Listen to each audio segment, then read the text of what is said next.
ब्राह्मण देवता बोले नाराज काहे को होती है, अरे मायके भेजवा दे। बड़ी प्रसन्न, आह अब मन की बात किए। कहे 15 नहीं 500 दे दीजिए तो भेजवा दूं। बेटे भाव उतना नहीं रखते जितनी बेटियां रखती हैं। भले उनका विवाह हो जाता है, दूसरा कुल गोत्र मिल जाता है,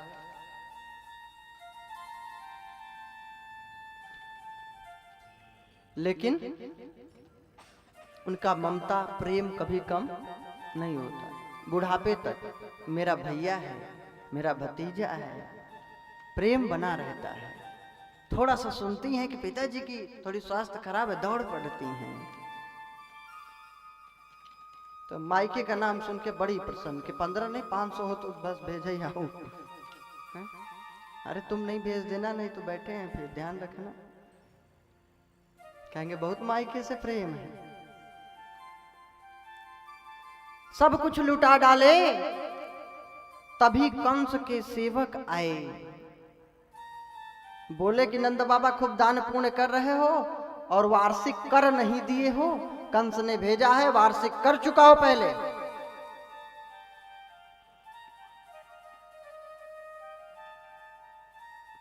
अच्छा सही बात कही गई है, दाता एक राम हो भिखारी सारी दुनिया। सब मांगते हैं सब लेते हैं, बस लेने का तरीका अलग है। चोर लेता है तो चोरी से, डाकू लेता है तो लूट कर, राजा लेता है तो टैक्स के रूप में, कर के रूप में कि देना ही पड़ेगा जबरदस्ती, हैं? सब लेते हैं। कोरोना काल में देखिए प्रधानमंत्री तक को मांगना पड़ा। अब बदनाम साधु बेचारे झूठे में ही होते हैं, सब मांगता है। विवाह शादी होगा तो भी अपने यार मित्र से कहेंगे यार थोड़ा मदद करना, हाँ 1,50,000 लिए रहना जेब में, मान लो जरूरत पड़े। मांगते सब कोई हैं, अब बदनाम बेचारे साधु संत जबकि न लूटते हैं न किसी का मूड काट रहे हैं। और भिक्षा किसका गुण है बताइए? मधुकरी भिक्षा किसका गुण है? साधु भिक्षा ही तो मांगते हैं, और क्या डाका डालेंगे कि नौकरी करते कि लूटेंगे किसी को? और सब मांगता है। तो कंस ने भी सेवकों को भेजा, कर देना है। बिना एक दूसरे से लिए दिए काम ही नहीं चल सकता संसार का।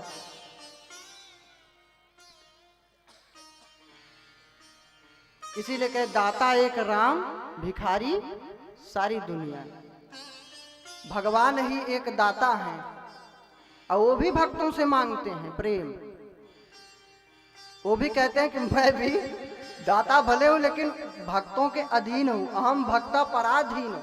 भगवान की ही शब्दों में बोल रहा हूं, उन्होंने स्वयं बोला था कि अहम भक्ता पराधीन हूं, मैं भक्तों के पराधीन हूं, अधीन हूं। बताइए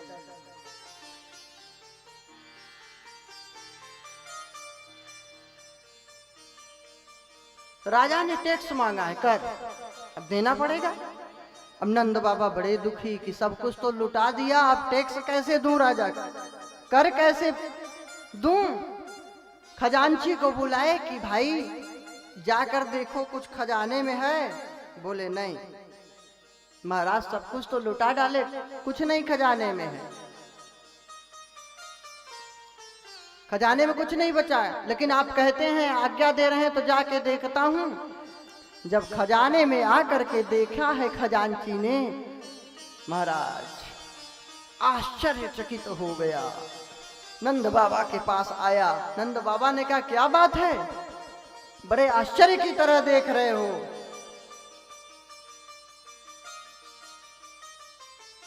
बोला महाराज आपके यहां नौकरी करते करते बूढ़ा हो गया, सेवा करते करते वृद्ध हो गया, इतना धन तो मैंने कभी जीवन में नहीं देखा जितना खजाने में भरा पड़ा है। अरे जिसके यहाँ लक्ष्मीपति स्वयं विराजे हों वहां धन वैभव की क्या कमी हो सकती है। नंद बाबा खूब सारा धन लेकर के चले हैं मथुरापुरी की ओर। यहाँ गोप लोगों को नियुक्त कर दिए और ग्वाल वालों को कि ध्यान देना हमारे महल में अनजान आदमी न जाने पाए। हाँ भाई उसका गांव का पता कुछ रखना चाहिए ना, कि कहाँ का है, कौन है, क्या सबसे पता कर लेना। हाँ, सिग्नेचर करा लेना, उसका आईडी पूछ लेना कि कुछ है इसके पास कि नहीं, आधार कार्ड और। अरे पहले नहीं चलता था। तो बोले अनजान आदमी पर ध्यान रखना। अब सब लोग सुरक्षा में तैनात हैं। अब भाई गोकुल के राजा हैं, मुखिया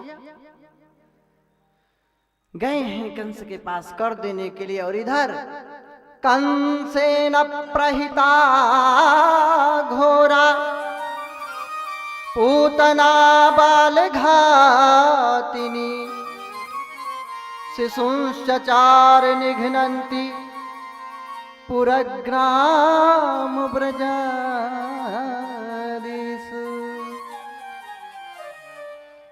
कंस की एक दूतिका है पूतना,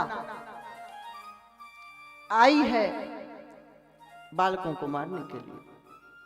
उसको आदेश मिला है कि जो भी 1 महीने तक के बालक जन्म लिए हों सबको मार डालो। जब से आकाशवाणी सुना है अष्टभुजा माता के मुख से कि तुझको मारने वाला जन्म ले चुका है, तब से वह चिंतित रहता है। पूतना को भेजा है, वो अपने वक्षस्थल में कालकूट विष लगा लेती है और दुग्धपान कराने के बहाने किसी बालक को लेती है और मार डालती है। गोकुल में जब प्रवेश की, भगवान नंदलाल ने सोचा कि मेरे मित्रों को अगर मार डालेगी तो मैं किसके साथ खेलूंगा, किसके साथ लीला करूंगा। ऐसा सोच करके भगवान ने अपने योग माया के प्रभाव से पूतना को सीधे नंद महल की ओर ही बुला लिया। पूतना सीधे नंद महल के पास प्रकट हो गई। नहीं तो आप कहेंगे नहीं, इतना मारती थी तो ग्वाल बाल कैसे बच गए? तो ग्वाल बाल ऐसे बच गए। पूतना आई। अब ग्वाल बाल सोचे कि यार इससे पूछना सही नहीं है, अगर पूछेंगे तो गड़बड़ हो जाएगा।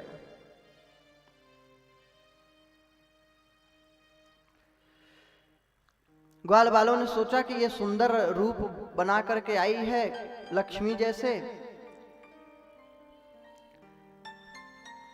कमल ली हुई है, लग रहा है साक्षात लक्ष्मी जी ही प्रकट हो गई हैं। तो अगर इससे पूछ लिया कहाँ से आई हो, काम क्या है, कहाँ जा रही हो, नाम क्या है, तो ये सोचेगी ये सब गांव के गंवार हैं, ये शहर की मालूम पड़ती है, भैया इससे मत ही बात करो।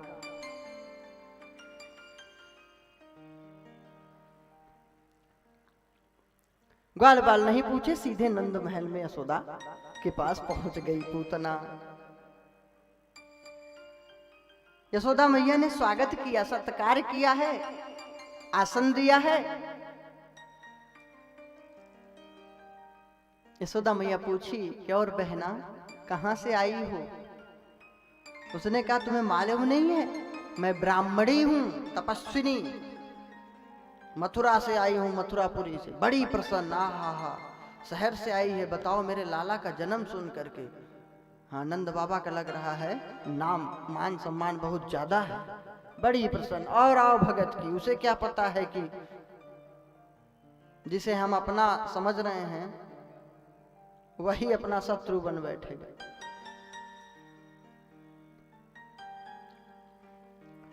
कही ठीक है बैठो, बड़ी खुशी की बात है। प्रसन्न हुई यशोदा। अरे बोली प्रसन्न तो हो, अभी कुछ बात है गुप्त, अगर बता दूं तो और प्रसन्न हो जाओगी। हाँ तो बहन क्या है ऐसी बात मैं प्रसन्न हो जाऊंगी? बोली मुझे वरदान है, मेरे पास सिद्धि है। तो बोली कैसी सिद्धि है? पूतना बोली कि जो भी मेरी गोदी में एक बार आ जाता है वह जीवन भर कभी रोता नहीं है। यशोदा मैया बड़ी प्रसन्न कि हाँ बहन बड़ी अच्छी सिद्धि है, फिर तो मेरे लाला को गोद में ले ले, यह जीवन भर कभी रोएगा ही नहीं। बहन अभी और प्रसन्न हो जाएगी, एक और वरदान है मेरे पास, सिद्धि है। क्या? बतलाई कि मेरे वक्षस्थल का, मेरे आंचल का जो दुग्ध पान कर लेता है वो अमर हो जाता है, वो कभी मरता ही नहीं है। यशोदा मैया और प्रसन्न, फिर तो मेरे लाला को दुग्धपान करा दो, मेरा लाला अमर हो जाए। हर माँ चाहती हैं कि मेरा बालक चिरंजीवी हो, स्वास्थ्य अच्छा हो। मैया ने लाला को दे दिया है, कुछ गृह कार्य के लिए अंदर गई। अब उसे क्या पता कि जिसको देवी समझ रही है या आसुरी शक्ति है। पता है पूतना किसको कहते हैं? पूतना, जहां पे पवित्रता न हो वह पूतना। जो अशुद्धि से रहते हैं, गंदगी में, गंदे नारकी प्राणी सब पूतने सदृश तो हैं। और एक भाव है कि पूतना, जिसको कोई पुत्र न हो। तो भगवान ने कहा चलो बेचारी जो है पुत्र नहीं है तो मुझी को पुत्र बना ले। ये भी थी, भक्त थी भगवान की पूर्व जन्म में, ऐसी बात नहीं है। ये बलि जी महाराज की पुत्री रत्नमाला थी, विंध्यावली की पुत्री।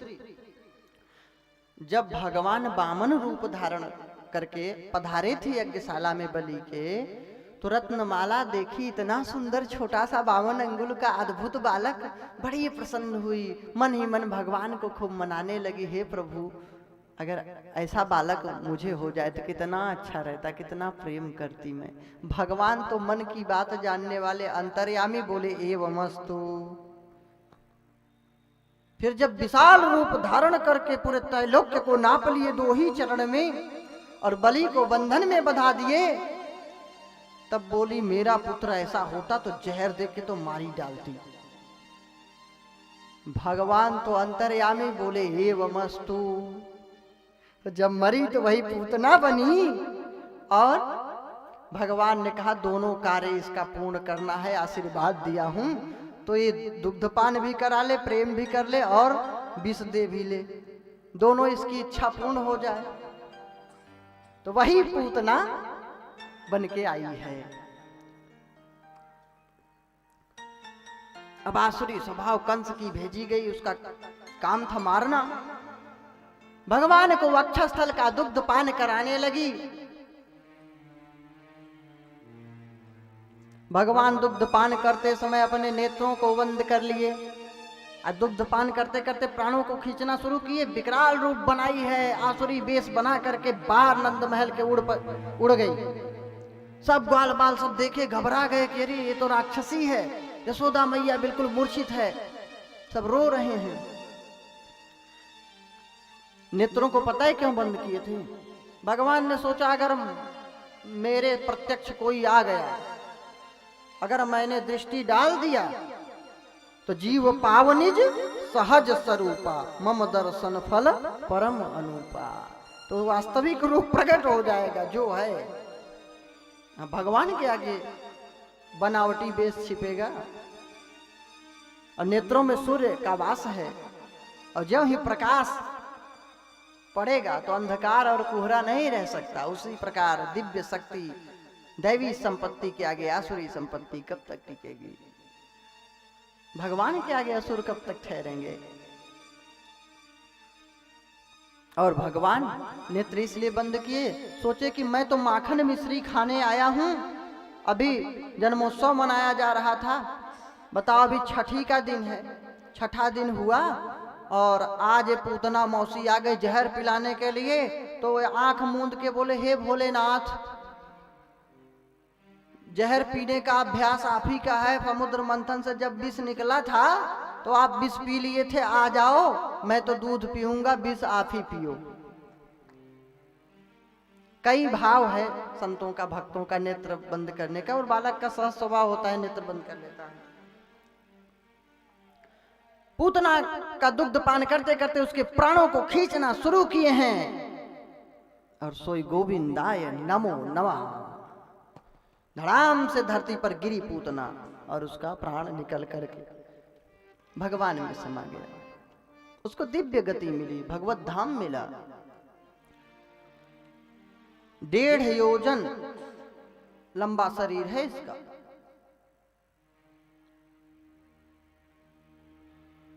एक कोस में 3 किलोमीटर आते हैं और 4 कोस का 1 योजन होता है, तो 12 किलोमीटर का 1 योजन 18 किलोमीटर 1.5 योजन में होगा। अब 18 किलोमीटर लंबी थी पूतना।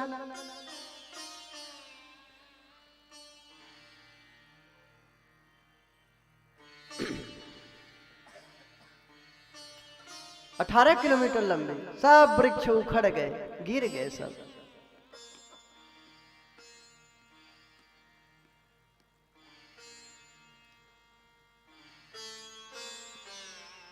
बाद में उधर नंद बाबा कंस को खूब कर दिए। इधर ग्वाल बाल गए पूतना के ऊपर, सीढ़ी लगा के चढ़े, नंदलाल को उठा के लाए, माता यशोदा को दिए। गौ माता की पूंछ फिराई गई, गोमूत्र से स्नान कराया गया, जिससे भूत प्रेत पिशाच राक्षस असुर ये सब की बाधा दूर हो। गोमूत्र में इतनी शक्ति है, इसीलिए लोग गाय पालते थे कि सुबह सुबह उठो तो दर्शन प्राप्त हो, एक रोटी खिला सको। लेकिन अब तो कोई नहीं पालता।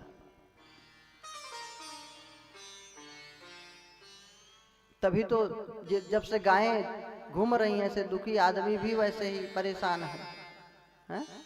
अभी देखो कोरोना में मुस्का लगाए सब बढ़िया घूम रहे थे, जैसे बैल को बांधते थे पहले। मनुष्य अपने कर्म धर्म को सब कुछ भूल गया है, स्वार्थी हो रहा है, लालची हो रहा है, अपना स्वार्थ देख रहा है। दूसरे का नुकसान हो जाए तो हो जाए, अपना भला हो, और ये भूल जाता है जब तुम दूसरे के लिए कांटा बोओगे तो याद रखना तुम्हारे लिए वह त्रिशूल बन के आएगा।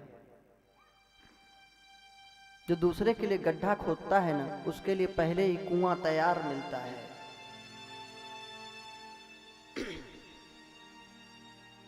तो कन्हैया को गोमूत्र से स्नान कराया गया, गौ माता की पूंछ घुमाई गई।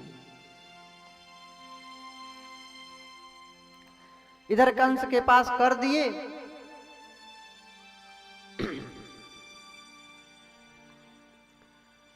कंस बड़ा प्रसन्न हुआ। नंद बाबा ने कहा आशीर्वाद दो। कंस बोला जाओ मैं आशीर्वाद देता हूं, तुम्हारा लाला खूब दीर्घजीवी रहेगा और अपने शत्रुओं को परास्त कर डालेगा, अपने शत्रु को मार डालेगा। और ये नहीं जानता था कि वही सबसे बड़ा शत्रु है। खूब कर दिए कई गुना।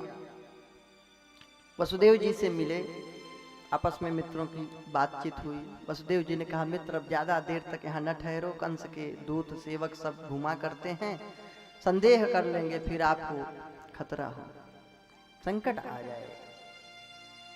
उन्हें भी गोकुल में संकट की आशंका हुई, वापस आने लगे। इधर देखे जब गोकुल की ओर आने लगे तो इनको सुगंध नाकों में पहुंची, क्योंकि पूतना के शरीर को कई टुकड़ों में बना करके फिर चिता जलाई गई। 18 किलोमीटर लंबे शरीर को कौन संस्कार कर पाएगा, कैसे जलेगी पूतना?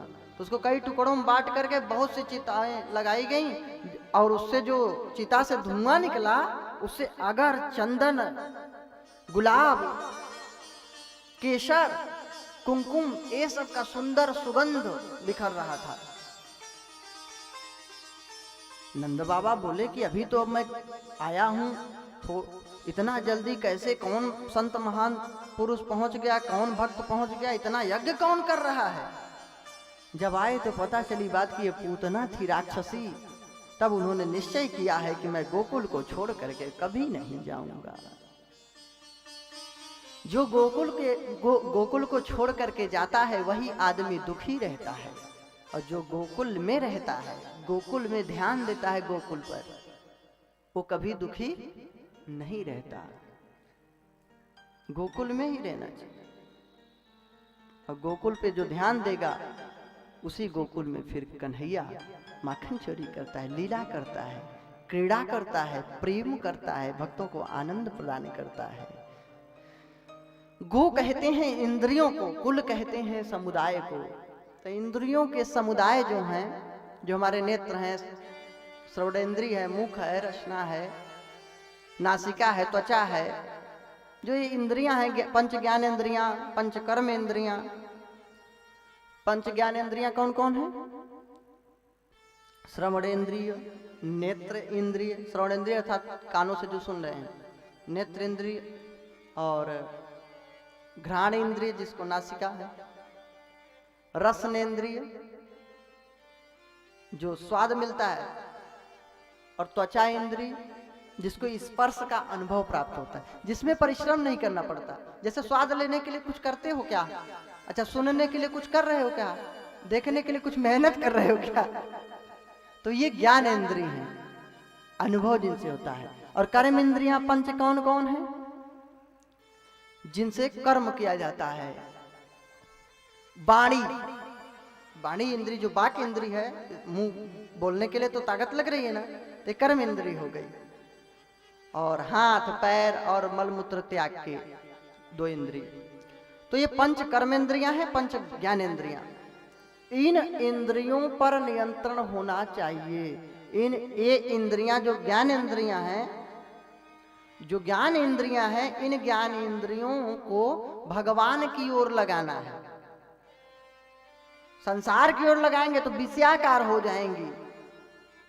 जब विषयों का चिंतन करेंगे तो चित्त में विषय घुस जाएंगे, तो चित्त विषयाकार हो जाएगा, तब हम गर्त में जाएंगे। जब उसी चित्त में हम भगवान के संत भक्त और भगवान की कथाओं को स्मरण करेंगे, भगवान की लीलाओं का चिंतन करेंगे, ध्यान करेंगे, और संसार में सबसे प्रेम करते हुए भगवत भक्ति में जीवन व्यतीत करते हुए अपने कर्तव्य कर्म को निष्ठापूर्वक करेंगे, तो यही चित्त भगवदाकार हो जाएगा। और भगवदाकार हो जाने से हमें सद्गति प्राप्त हो जाएगी, मुक्ति मिल जाएगी। फिर नंद बाबा ने कहा गोकुल को छोड़ के नहीं जाएंगे। जब गोकुल पर ध्यान दोगे इंद्रियों पर, तो हृदय रूपी गोकुल में, वृंदावन में भगवान वृंदावन विहारी प्रकट हो जाएंगे। ऐसा थोड़ी है वृंदावन में भगवान है और कहीं नहीं है, या चित्रकूट में भगवान है और कहीं नहीं है, फिर तो भगवान ही खत्म। फिर भगवान कहाँ रह गए? जब भगवान केवल वृंदावन में रहते हैं, केवल चित्रकूट में, केवल अयोध्या में, तो भगवान काहे को? फिर भगवान खत्म हो गया, वो तो लिमिटेड हो गया, लिमिट में हो गया ना, अंत हो गया उसका ना, कि केवल वृंदावन तक सीमित है, या अयोध्या तक, या यहां तक, जबकि वो अनलिमिटेड है। लिमिट नहीं है उसका, सीमा नहीं है, सीमा रहित है, उसका अंत नहीं है, वो अनंत है, वो सर्वत्र है, कहीं भी प्रकट हो सकता है। उसके लिए सिर्फ प्रेम की जरूरत है, भक्ति की जरूरत है। तो इस हृदय रूपी वृंदावन में ही भगवान प्रकट हो जाता है। वृंदा कहते हैं तुलसी को, उसका जहां वन हो, जहां तुलसी मैया हो, वही वृंदावन। और जहां ठाकुर जी के भक्त हों, वही भगवान।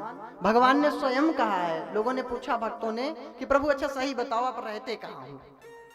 कहाँ रहते हो? वृंदावन में रहते हो, गोकुल में रहते हो, मथुरा में रहते हो, काशी विश्वनाथ में रहते, कि आप जो है अयोध्या चित्रकूट कहाँ रहते हो?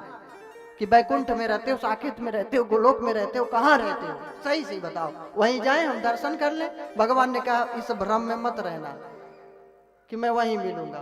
तो बोले फिर प्रभु? कहना हम बसामि बैकुंठे योगिनाम हृदय न च मद्भक्ता यत्र गायन्ति तत्र तिष्ठामि नारद। नारद जी ने प्रश्न किया। नारद जी से बोले प्रभु, न मैं बैकुंठ में रहता हूं, न तो योगियों के हृदय में ही रहता हूं केवल। उनका मतलब था न केवल बैकुंठ में रहता हूं, न तीर्थ धाम में, न केवल योगियों के हृदय में, तो रहते कहाँ हो? उन्होंने कहा मद भक्ता यत्र गायन्ति। यत्र मतलब जहां भी, जहां, ये नहीं कि केवल यहाँ वृंदावन, अयोध्या, काशी, मथुरा, केवल वही नहीं। फिर भगवान को तो बांध दिए आप, फिर अनंत कहाँ रह गया वो? और भगवान अनंत है, हरि अनंत। भगवान ने कहा मद भक्ता यत्र गायंती, मेरे भक्त जहां भी गायन करें, मेरा गुणानुवाद गाएं, लीला चिंतन करें, जहां भी कीर्तन करें, तत्र तिष्ठामि नारद, मैं वहीं पे उपस्थित हो जाता हूं भक्तों के कल्याण के लिए। तो ही भगवान पहुंच जाते हैं। तो अपना शरीर जहां भी है, जहां भी आप रह रहे हैं, वहीं से भगवान का कीर्तन भजन करिए। जाइए तीर्थों में, लेकिन ये भ्रम मत पालिए कि यही भगवान है और कहीं नहीं है। ये आपका सिर्फ भ्रम है। भगवान सर्वत्र हैं, सब जगह हैं। वही भगवान प्रकाशक रूप हैं, सूर्य रूप हैं। वही भगवान आपके अंतःकरण में प्रेरणा देने वाले हैं। वही भगवान मूर्ति के रूप में भी विद्यमान है। जड़ चेतन सब जगह आपका भाव केवल होना चाहिए, प्रभु आपको वहीं मिल जाएंगे। सच्ची भक्ति होना चाहिए, श्रद्धा होनी चाहिए, नहीं भगवान नहीं मिले। तो बोले गोकुल को छोड़ करके नहीं जाना है। आ गए हैं, यशोदा मैया को प्रेम की है। धीरे धीरे कन्हैया बड़े होने लगे। 3 महीने के हुए, करवट बदले, उत्सव मैया मनाने लगी। एक उत्कच नाम का दैत्य है, उत्कच। यह हिरण्याक्ष का पुत्र था। इतना दुष्ट था कि लोमस ऋषि की कुटिया में जाकर के बहुत उत्पात मचाया। मना कर रहे थे, नहीं मान रहा था, वृक्षों को उखाड़ रहा था, उपद्रव कर रहा था। श्राप दे दिए थे कि जा तो शरीर रहित हो जा। वही उत्कच नामक दैत्य आया है। उसका शरीर दिखता नहीं है, बिल्कुल पारदर्शी, कुछ पता ही नहीं है। उसका शरीर दिखता ही नहीं, कोई जान ही नहीं पाता कि ये भी असुर है। आया है छगड़े के नीचे, पालने में मैया सुला देती। छगड़ा अर्थात 6 पहियों वाली गाड़ी, जिसको बैल इत्यादि खींचते थे, बैलगाड़ी। तो छगड़े के नीचे रख दिया था पालने को, और अपने कार्य में ध्यान देने लगी यशोदा मैया। इधर छगड़े पे सवार होकर उत्कच आया है। सोचा है कि छगड़े को उलट दूं और इस बालक की मृत्यु हो जाए। ज्यों ही छगड़ा को उलटना चाहा है, ज्यों ही छगड़े को उलटना चाहा है महाराज, बस भगवान ने चरणों का स्पर्श किया। सोई गोविंदाय नमो नमः। बोले भक्त वत्सल भगवान की जय। अब दौड़ करके यशोदा आई, भगवान को हृदय से लगा ली। बोली न जाने क्या हो गया, बालक के ऊपर उपद्रव होते जा रहे हैं। बालकों ने कहा मैया इस लाला ने ही तो छगड़ा को उलट दिया। अरे ये 3 महीने का बालक ये कैसे उलट देगा। मैया तू मेरी बात मान और चाहे मत मान। जैसे ही इसका चरण का स्पर्श हुआ है और सोई छगड़ो उलट गयो। बस छगड़ा उलट गया। मैया हृदय से लगा ली लाला को।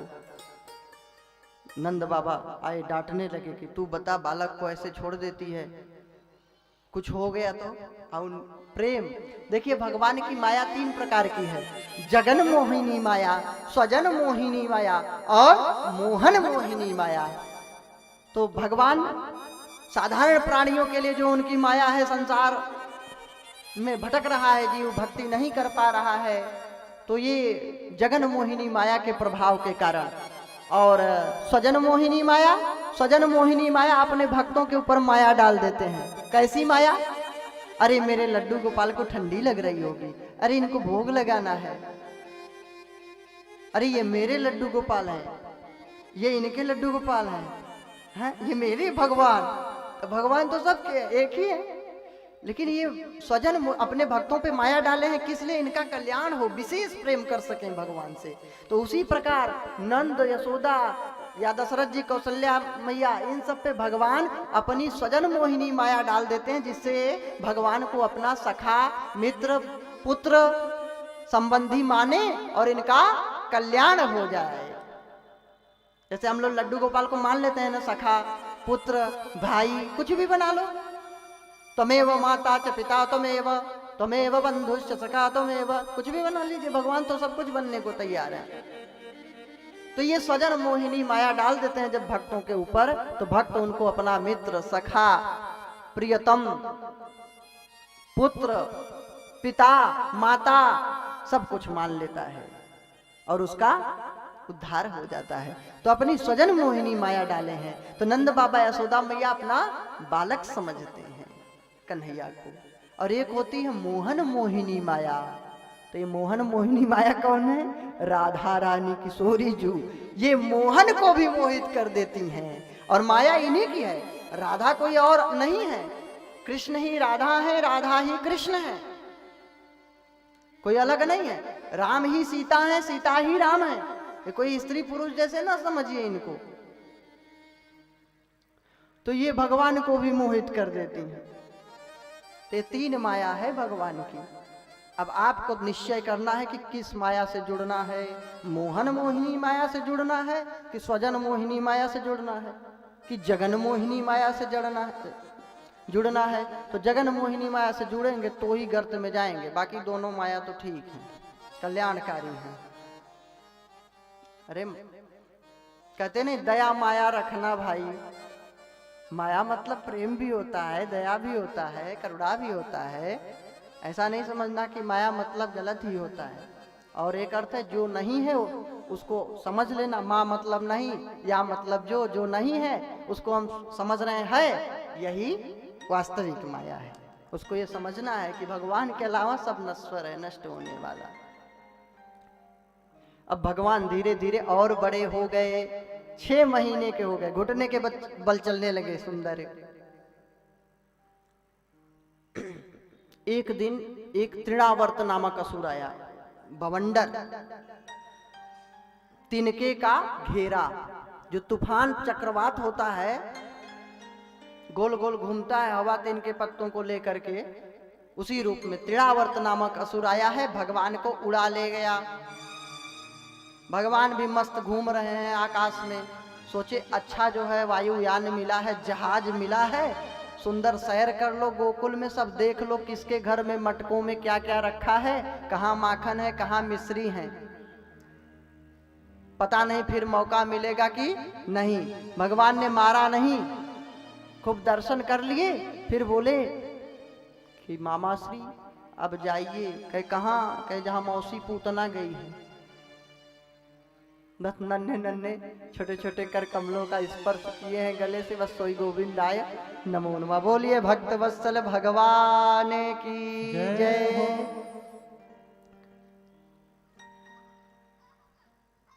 अब धीरे धीरे भगवान चल रहे हैं। एक दिन मैया ने श्रृंगार किया है, यशोदा मैया ने सुंदर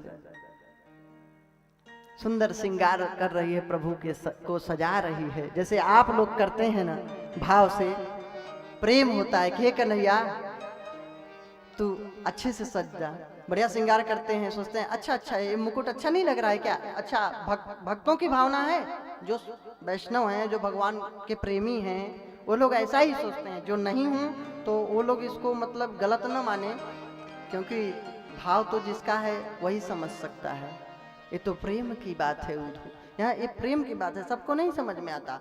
तो भक्तों की बात बता रहा हूँ। वो लोग सोचते हैं अच्छा अच्छा ये मुकुट नहीं पहनेगा, अच्छा नहीं लग रहा है, दूसरा बदल देते हैं। अच्छा ये वाला मुरली अच्छा नहीं है, तुझे पसंद नहीं है, चलो दूसरा लगा देती हूँ।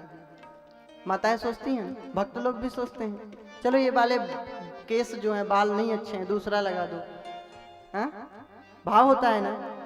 तो वही भाव भक्त के अंदर होता है। प्रभु कोई कमी न हो आपकी सेवा में। प्रभु सुंदर भोग लगाता है, भगवान को दूध दुग्ध पान कराता है, बढ़िया मिश्री घोल करके, सर घोल के सुगंधित। नहीं करते आप लोग? क्या करते हैं? क्या कुछ लोग करते होंगे, कुछ लोग नहीं करते। तो बाद में करेंगे, कथा सुन के धीरे धीरे भाव बनेगा।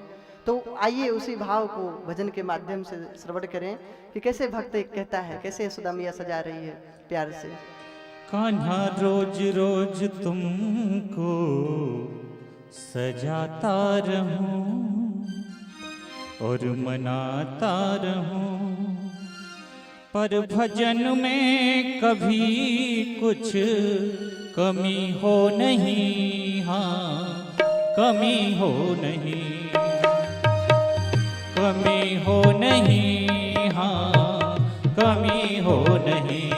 कान्हा रोज रोज तुमको सजाता रहूं और मनाता रहूं, पर भजन में कभी कुछ कमी हो नहीं, हाँ कमी हो नहीं।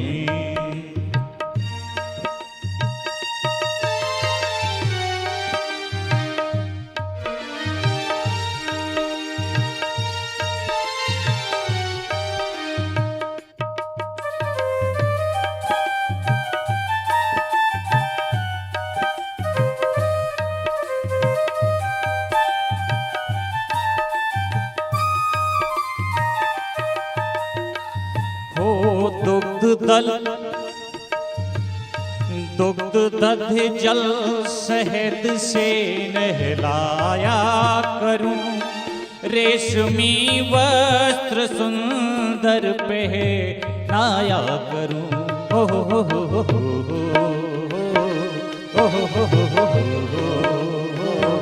हो दुग्ध दल जल शहद से नहलाया करूं, रेशमी वस्त्र सुंदर पहनाया करूं, तेरे नैनों में गजरा लगाता रहूं, गीत गाता रहूं, पर भजन में कभी कुछ कमी हो नहीं, कमी हो नहीं। कान्हा रोज रोज तुमको सजाता रहूं और मनाता रहूं, पर भजन में कभी कुछ कमी हो नहीं, हाँ कमी हो नहीं।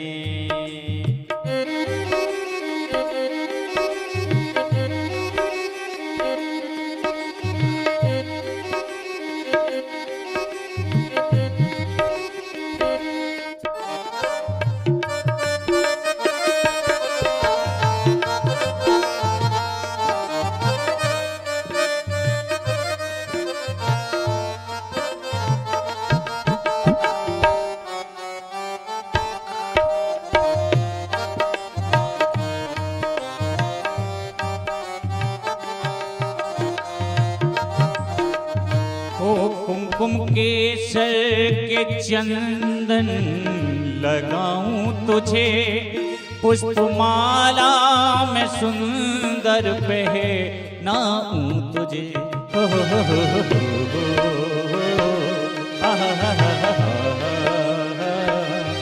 कुमकुम केसर के चंदन लगाऊं तुझे, पुष्पमाला में सुंदर पहनाऊं तुझे, पग में पैंजनियां सुंदर पहनाता रहूं और नचाता रहूं, पर भजन में कभी कुछ कमी हो नहीं, कमी हो नहीं। कान्हा रोज रोज तुमको सजाता रहूं और मनाता रहूं, पर भजन में कभी कुछ कमी हो नहीं, हाँ कमी हो नहीं।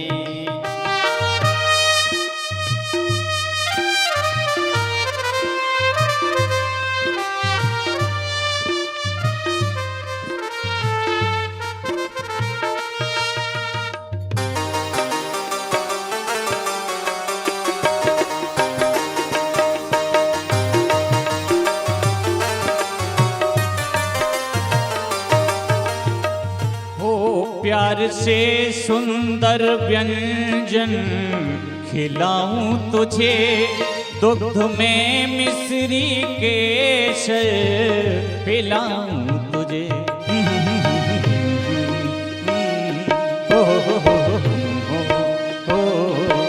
प्यार से सुंदर व्यंजन खिलाऊं तुझे, दुग्ध में मिश्री केसर पिलाऊं तुझे, तेरे सेवा में तन मन लगाता रहूं, मुस्कुराता रहूं, पर भजन में कभी कुछ कमी हो नहीं, कमी हो नहीं। कान्हा रोज रोज तुमको सजाता रहूं और मनाता रहूं, पर भजन में कभी कुछ कमी हो नहीं, कमी हो नहीं।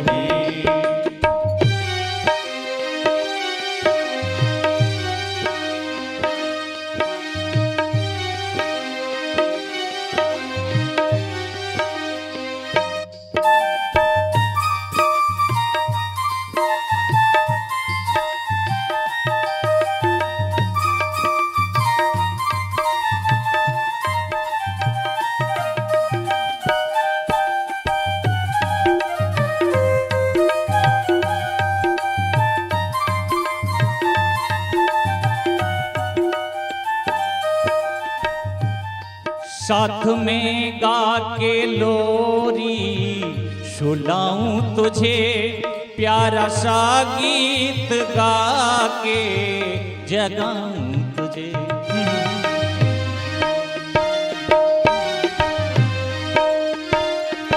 साथ में गा के लोरी सुनाऊं तुझे, प्यारा सा गीत गा के जगाऊं तुझे। कांत सपनों भी में सजाता रहूं, कांत सपनों में भी में सजाता रहूं और मनाता रहूं, पर भजन में कभी कुछ कमी हो नहीं, कमी हो नहीं। कान्हा रोज रोज तुमको सजाता रहूं और मनाता रहूं, पर भजन में कभी कुछ कमी हो नहीं, कमी हो नहीं। कान्हा रोज रोज तुमको सजाता रहूं और मनाता रहूं, पर भजन में कभी कुछ कमी हो नहीं, कमी हो नहीं। पर भजन में कभी कुछ कमी हो नहीं, कमी हो नहीं। पर भजन में कभी कुछ कमी हो नहीं, कमी हो नहीं। बोलिए भक्त वत्सल भगवान की जय हो। तो यशोदा मैया भी श्रृंगार कर रही है।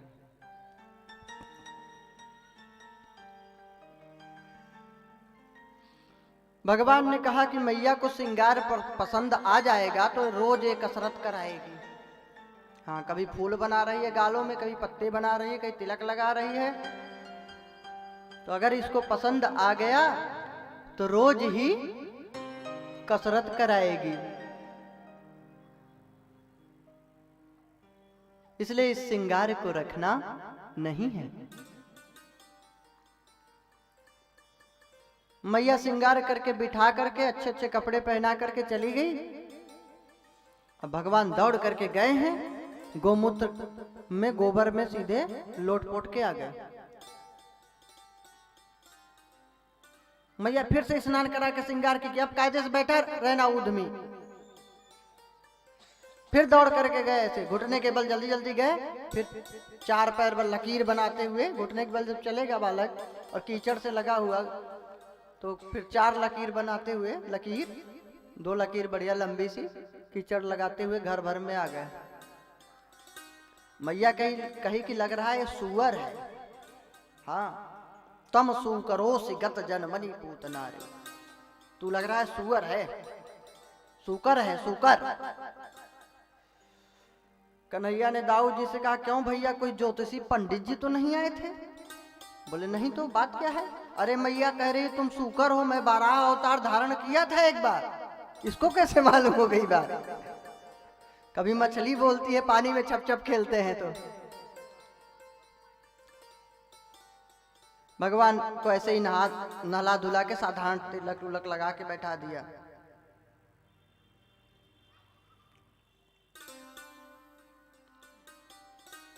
एक दिन की बात है, कन्हैया चलते चलते देहली पर गिर गया।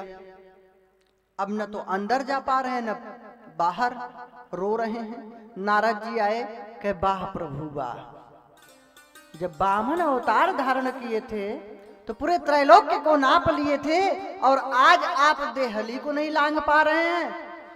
भगवान चुप हो गए, बोले नारद जी तुम मेरी लीला में बाधा बनो मत, मैं यहाँ बालक बन के आया हूं, तो जो बना हूं उसी का अभिनय करना है। नारद जी प्रणाम करके चले गए। काकभूषुंडी जी, भगवान भोलेनाथ शिव सब लोग दर्शन करने के लिए आते रहते हैं भगवान के। एक दिन की बात है, काकभूषुंडी जी पधारे, परम भक्त भगवान के। बोले प्रभु मैं जानता हूं आप मेरे वही राम जी ही आए हैं कृष्ण बन करके।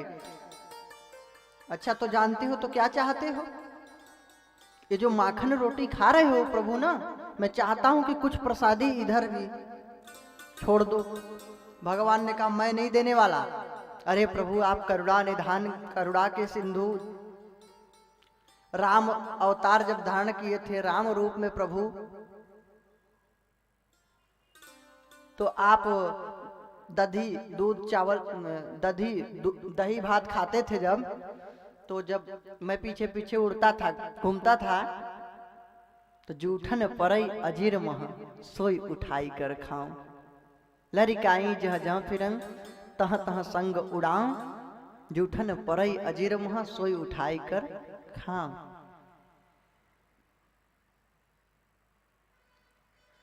तो जो भाजी चले किलकत मुख दधी ओदन लपटाए, तो दही और भात खा रहे थे भगवान तो छोड़ देते थे, जानबूझ के गिरा देते थे। काकभूषुंडी जी प्रसाद पा लेते थे।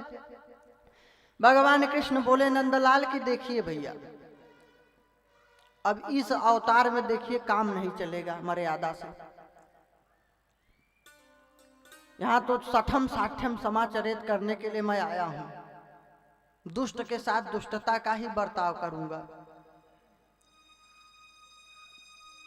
किसी ने कहा कि राम जी के साथ भरत जी को जाना चाहिए था विश्वामित्र जी की यज्ञ की रक्षा के लिए। तो बोले फिर क्या करते हो? अरे कहे बहुत अच्छा रहता, दोनों लोग बढ़िया सुंदर जोड़ी, दोनों शांताकारम। अरे बोले सब गड़बड़ हो जाता। बोले क्या गड़बड़ हो जाता? कहे जनकपुरी में जब आए थे परशुराम जी तो लक्ष्मण जी थे तो कुछ बोल भी दिए, अगर कहीं भरत जी होते तो राम जी अगर प्रणाम करते तो भरत जी और दंडवत लगाते। कहे तो मामला सब गड़बड़ हो जाता है, इसलिए एक नरम के साथ एक गरम दल, राम जी के साथ लक्ष्मण जी और भरत जी के साथ शत्रुघ्न जी। शत्रुघ्न जी की ज्यादा कथाएं नहीं आती, लेकिन सारा काम तो 14 वर्ष उन्होंने ही किया। राम जी साधु बन के चले गए, लक्ष्मण जी भी उनके साथ चले गए, भरत जी नंदी ग्राम में तपस्या कर रहे हैं। अयोध्या के सीमाओं का विस्तार, प्रजा को खुश करना, कोई आसुरी आतताई शक्ति आक्रमण न कर दे, चौकस बिल्कुल चौकन्ने तो शत्रुघ्न जी बेचारे रहते थे। कोई काम नहीं करता था अयोध्या में, सब रोते रहते थे। शत्रुघ्न जी सबको समझाते थे, व्यापारी लोगों को कि देखो भैया व्यापार करोगे तो देश अपना सुखमय होगा, समृद्ध होगा, तब तो भगवान राम जब 14 वर्ष बाद आएंगे तो सुखमय समृद्धशाली राज्य देंगे, नहीं तो किस पर राज्य करेंगे प्रभु। सबको समझाते थे सब लोग अच्छे से कार्य करो, भगवान आएंगे 14 वर्ष बाद तो देखेंगे अयोध्या तो नीरस हो रहा है, दुखी हो रहा है। तो शत्रुघ्न जी बहुत सुंदर काम किए। तो एक जो है नरम दल, एक गरम दल। कहे भरत जी जाते तो ये और दंडवत लगाते फिर परशुराम जी को, फिर सब गड़बड़ कर देते। तो राम कृष्ण भगवान बोले देखो भाई, इस अवतार में तो मुझे सुदर्शन से ज्यादा काम करना पड़ेगा, यहाँ हाथ जोड़ने से कोई सुधरने वाले है नहीं। कहे मैं ऐसे देने वाला नहीं, मैं खुद ही चोरी करूंगा। अभी माखन की सब ऋषि मुनि गोपी बन करके आए हैं, इनकी इच्छा है कि लीला करूं, इनको आनंद प्रदान करूं, तो मैं इनके मटकों को फोड़ूंगा, इनको छेड़ूंगा, इनके माखन चुराऊंगा, क्योंकि इन्होंने मन में ऐसा सोचा था। दंडकारण्य के जितने ऋषि मुनि थे, तो ऐसे नहीं मिलेगा। तो काकभूषुंडी जी कहे तो फिर मैं भी छीनूंगा और क्या करूंगा। तो बोले छीन लो। तो प्रभु एक बात है, छीन तो लूंगा लेकिन आप रोना नहीं। भगवान बोले मैं रोऊं और चाहे गाऊं, मैं रोऊं और चाहे गाऊं, आप तो अपना काम करो, मैं फिर अपना काम करूंगा। झट से काकभूषुंडी जी उड़ के गए हैं, चोंच में भरे हैं उनके माखन रोटी को, और झट से उड़ चले। अब भगवान धूल से सन गए, बिल्कुल पूरे आंगन में लोटने लगे जोर जोर। रसखान जो मोमन पठान थे, इनको किसी ने भक्त बनाया नहीं था जबरन कोई पैसा देके। ऐसी भक्ति जगी कि बाके बिहारी लाल इनके सामने स्वयं प्रकट हो गए और ये स्वयं भक्त हो गए। भगवान ने स्वयं कहा कि तुम तो रस की खान हो, और रस खान नाम हो गया। उन्होंने बड़ा सुंदर सवैया लिखा। धूरी भरे अति शोभित श्याम जुतैसी बनी सिर सुंदर चोटी। धूरी भरे अति शोभित श्याम जू, धूरी भरे अति शोभित श्याम जू, ऐसी बनी सिर सुंदर चोटी। खेलत खात फिरे अंगना पग, पैजनी बाजती पीरी कछोटी। पग पैंजनी बाजत पीरी कसोटी, पग पैंजनी बाजत पीरी कसोटी। वाछबी को रस खान बिलोकत, वाछबी को रस खान बिलोकत। वारत काम कला निज कोटि। काग के भाग को का कहिए हरि, हाथ सो ले गयो माखन रोटी। काग के भाग बड़े सजनी हरि, हाथ सो ले गयो माखन रोटी। हर हाथ सो ले गयो माखन रोटी, हर हाथ सो ले गयो माखन रोटी। भगवान इतने सुंदर लग रहे हैं धूल से सने होने पर भी कि करोड़ों कामदेव ने उछावर कर दिए जाए। सुंदरता को श्रृंगार की जरूरत नहीं है, और कुरूप को चाहे जितना सजा लो कोई मतलब नहीं। वो इतने सुंदर हैं कि उनको क्या श्रृंगार की जरूरत। वो तो धूल लगा लें तो भी सुंदर, फूल लगा लें तो भी सुंदर, मुकुट लगा लें तो सुंदर, कुछ न लगाए तो घुंघराली अलके बिल्कुल अद्भुत।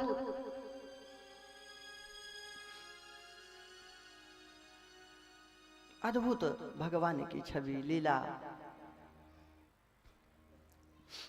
एक दिन नंद बाबा के यहाँ वसुदेव जी की प्रेरणा से गर्ग महाराज पधारे। गर्ग ऋषि कुलगुरु थे वसुदेव जी के, आए हैं गोकुल में।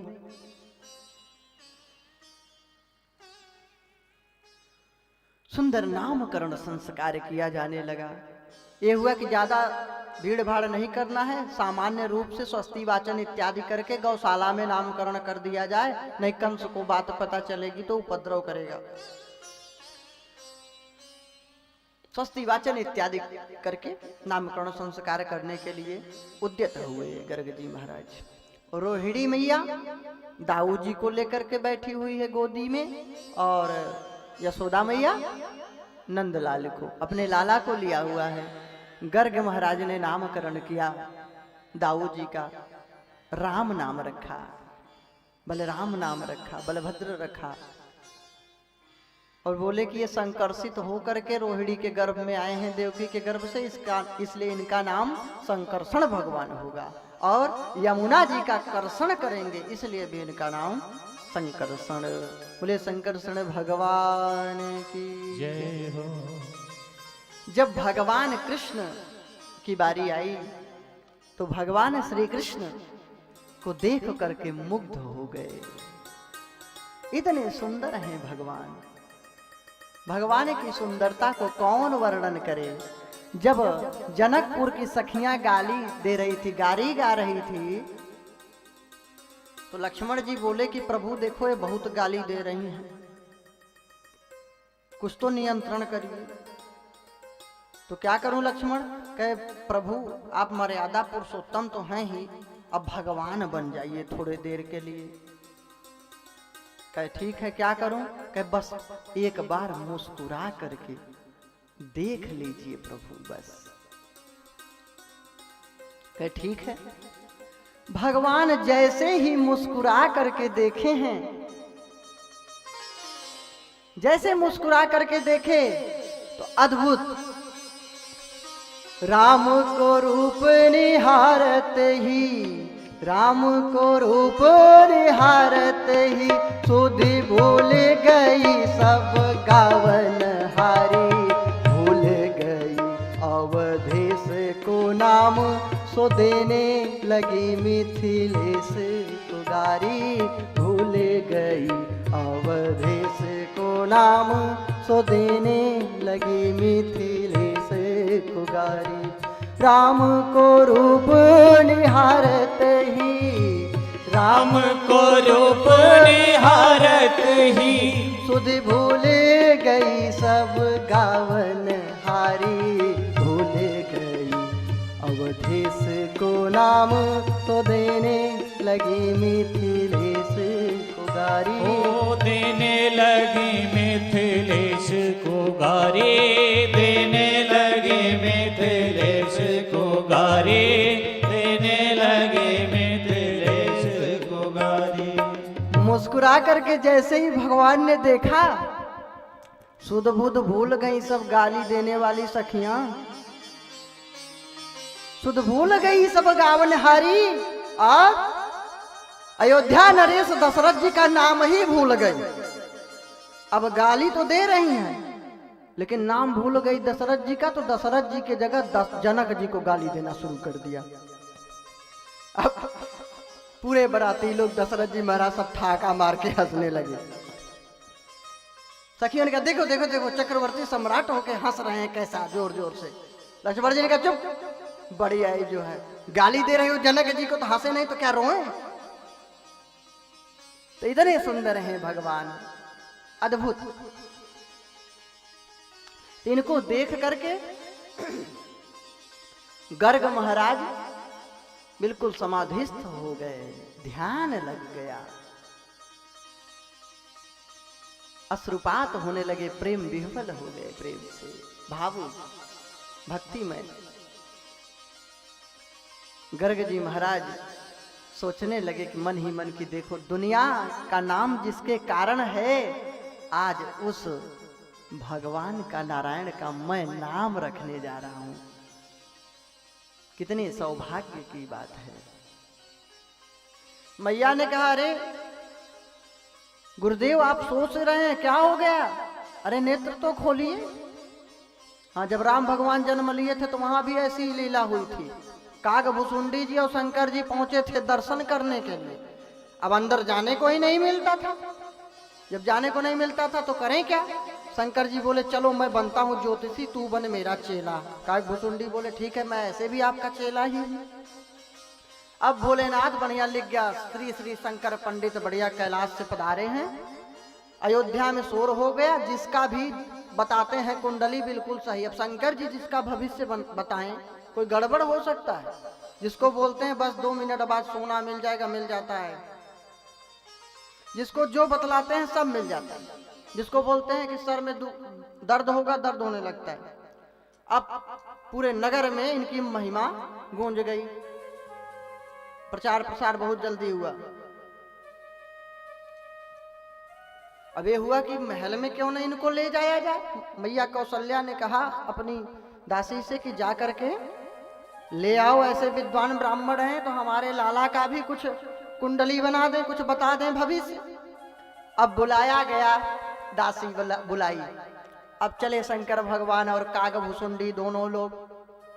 द्वारपाल रोक दिया, देखो भाई, एक लोग जा सकते हो, दो को नहीं, दो लोग नहीं जा सकते, सुरक्षा की बात है, राजा के महल में ऐसे नहीं जा सकते।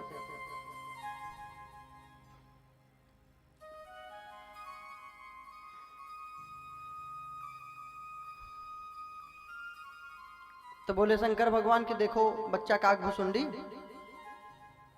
मैं चला, तुम यहाँ बढ़िया रसगुल्ले मिठाई खाओ। अच्छा अच्छा, मुझे रसगुल्ले खिलाने के लिए लाए हो, ध्यान रखना सब पोल खोल दूंगा कि कोई पंडित पंडित नहीं, शंकर भगवान यही है।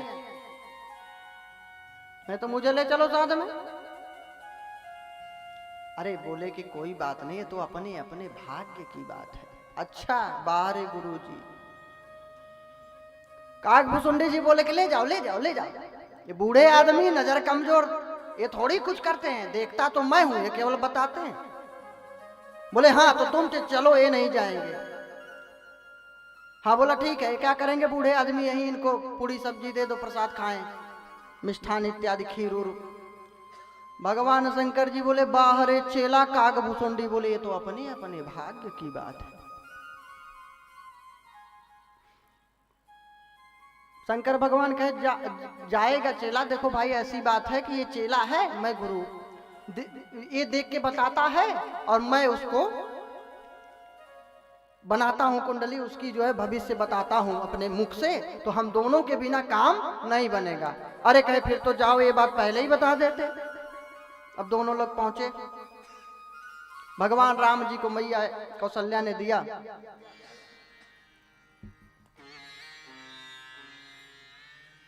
कौशल्या मैया ने दिया कि लीजिए प्रभु विप्रदेव, बताइए कुंडली बनाइए, कुछ भविष्य बताइए।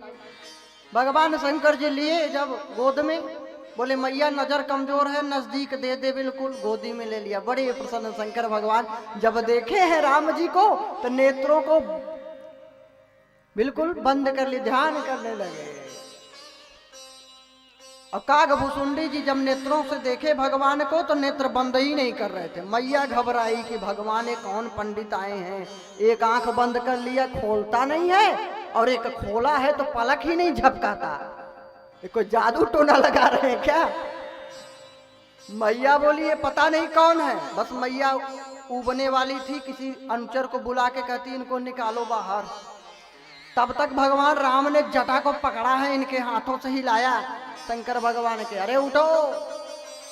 अरे क्या है प्रभु, अरे कहे यहाँ लीला में आप ब्राह्मण बन के आए हैं, मैं बालक हूँ, आप ध्यान मत करिए, नहीं अभी बाहर कर दिए जाएंगे महल के।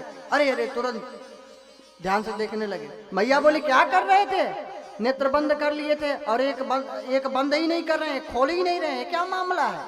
अरे बोले जरा ध्यान से देख रहा था, कुंडली बनानी है ना। तो सब बात भगवान शंकर जी बतलाए। जब वनगमन की बात आई तो बोले मैया सर दुख रहा है, बाद में बताएंगे। तो बोले बचपन में इनको ऋषि भी ले जाएंगे। मैया नाराज, बड़े आए बाबा जी लोग हमारे बालक को ले जाने के लिए। अरे बोले नाराज मत हो, ले जाएंगे, एक को तो दो होके आएंगे, विवाह हो जा रहे, कहे फिर तो आज ही आ जाए बाबा जी, ले जाए। वन की बात जब आई तो सर दुखने लगा, कहे अब नहीं बताएंगे मैया, सर दुख रहा है, फिर बाद में। कागभूषुंडी जी कहे नहीं नहीं बताओ गुरुदेव, बताओ बताओ। अरे क्या चुप कागभूषुंडी, चल जल्दी, अभी बाद में बताएंगे। बाहर निकले कागभूषुंडी, बोला बताए क्यों नहीं। भगवान बोले वनगमन की बात थी, बता देते तो कुछ पुरस्कार नहीं मिलता, दक्षिणा नहीं मिलते, डंडे और पड़ते, इसलिए चुपचाप चलो। बाद में शंकर जी प्रसन्न होकर के आए हैं कैलाश में, बड़े प्रसन्न। देवी पार्वती माता बैठी हैं, उमा माता। भगवान ने कहा आज मैंने दर्शन कर लिया प्रभु की। देवी ने कहा तो बड़े आप किसकी कृपा से किए। अरे कहे कागभूषुंडी की कृपा से, भगवान की बड़ी कृपा, दर्शन मिल गया। कहे प्रभु मिल तो गया दर्शन, लेकिन इस दासी की कृपा से। वो जो दासी थी आपको बुलाने के लिए आई, वो और कोई नहीं थी, मैं ही दासी बन करके गई थी। देखा कि आप परेशान हैं, महल में जा ही नहीं पा रहे हैं, तो मैं दासी बन के गई और आपको महल में प्रवेश कराया। तो भगवान इतने सुंदर हैं कि उनको देखकर नेत्र बंद हो जाते हैं, ध्यान लग जाता है, समाधिस्थ हो जाते हैं लोग। आप देखे होंगे कहीं मंदिर में गए होंगे, किसी अद्भुत लड्डू गोपाल, ध्यान से देखिए ऑटोमेटिक आंखें बंद होने लगती हैं, ठीक है। और जब साक्षात भगवान प्रकट हो जाएंगे अद्भुत तेज, तो नेत्र तो बंद कर ही लेगा आदमी, उनके तेज को कहाँ कौन सहन कर पाएगा, और समाधि लग जाती है।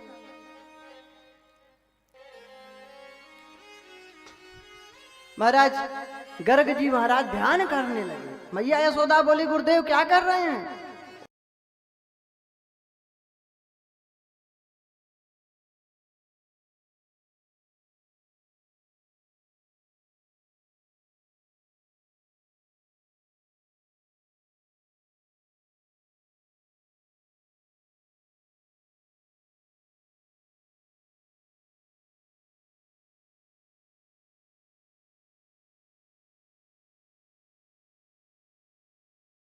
होती है ना, बार बार बंद नहीं करिए, एक ही चीज करिए।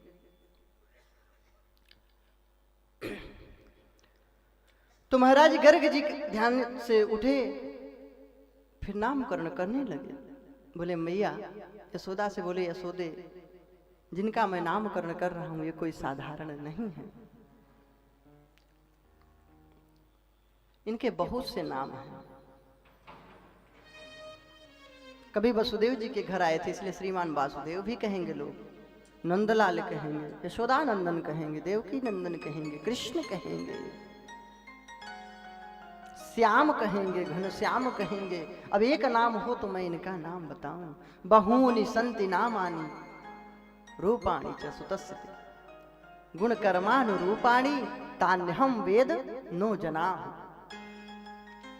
इनके नाम अनेक अनूपा, इनके बहुत से नाम हैं। गुण कर्म के अनुसार जैसी जैसी लीला करते हैं, जैसा जैसा अवतार धारण करते हैं, भक्त लोग प्रेम से उनको नाम दे देते हैं।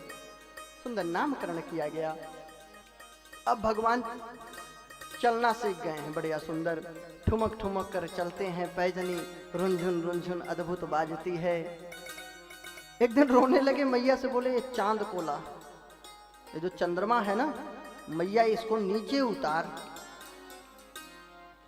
नीचे उतार, मैं खेलूंगा। अरे मैया बोली, बेटा हो लाला हो तो आकाश में रहने वाला चंद्रमा कैसे आएगा? नहीं, तू कुछ भी कर, मुझसे मतलब नहीं है, तू चंद्रमा लाके दे। अच्छा, बाल हट बहुत खतरनाक होता है, त्रिया हट, बाल हट, जोगी हट, ये तीनों हट बड़े खतरनाक हट होते हैं। बाल हट के आगे मैया सोची क्या करूं, अब ये रोता ही जा रहा है। मैया ने क्या सोचा, दिमाग में आया कि चलो ऐसा करते हैं, जल पात्र रखा परात में, कहा कि इसकी परछाई दिखाते हैं चंद्रमा की इसमें, तब ये खेलेगा। जल पात्र रखा है, उसमें चंद्रमा का प्रतिबिंब दिखाई पड़ा। भगवान बड़े खुश, खूब प्रसन्न हो गए और छप छप छप छप करके खेलने लगे चंद्रमा से। ऐसे ही अद्भुत लीला करते हैं प्रभु। धीरे धीरे बड़े हो गए, टहलने लगे, घूमने लगे, खेलने लगे, झूलने लगे, हंसने लगे। इधर तो बहुत आनंद आ रहा है गोकुल में महाराज, लेकिन उधर देवकी माता का मत पूछिए, जिसका हृदय का टुकड़ा, एक ही पुत्र और सब तो मारे गए, वो भी गोकुल में चला गया, बंदी गृह में है, पागल सी हो गई है, कपड़े को ही लपेटे रहती है, हृदय से लगाए रहती है, पागल की तरह। यही लाला है मेरा। वसुदेव जी से पूछती है, बताओ कहाँ लेके गए मेरे लाला को, कहाँ रखा है? जीवित तो है ना? अब थोड़ा बड़ा हो गया होगा, खेल रहा होगा, हंस रहा होगा। अच्छा, रात हो गई है, सो रहा है मेरा लाला, जग रहा है। अरे इसी ओर से जेल की राह से आप ले गए थे, कहाँ मेरा लाला चला गया? बताओ। बहुत से प्रश्न पूछती है मैया दुखी होकर के। इसी ओर से मेरी गोद से कहीं ले गए थे, हाल क्या मेरे लाल का, मेरे लाल का, मेरे लाल का, मेरे लाल का। इसी ओर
बोलता कुछ देखता कुछ बोलता, नहीं जानती हूँ मैं हाल क्या मेरे लाल का, मेरे लाल का, मेरे लाल का, मेरे लाल का।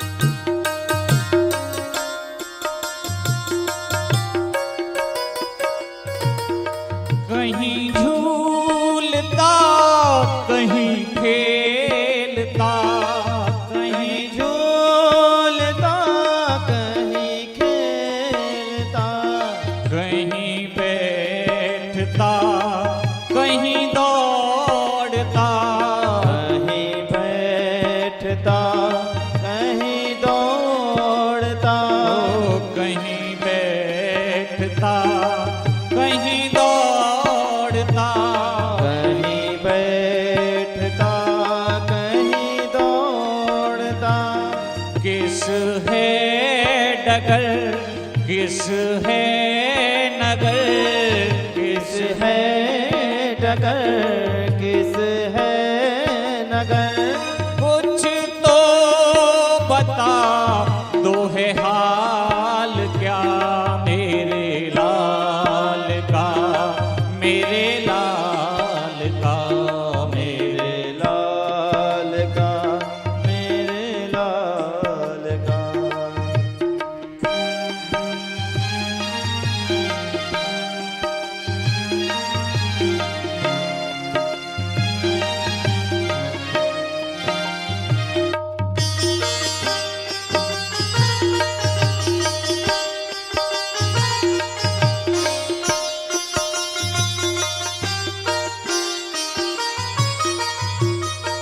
श्रीकांत तुम नहीं जानते, श्रीकांत तुम नहीं जानते, नहीं जानते, नहीं जानते, नहीं जानते, नहीं जानते, ओ नहीं जानते, नहीं जानते, नहीं जानते, नहीं जानते।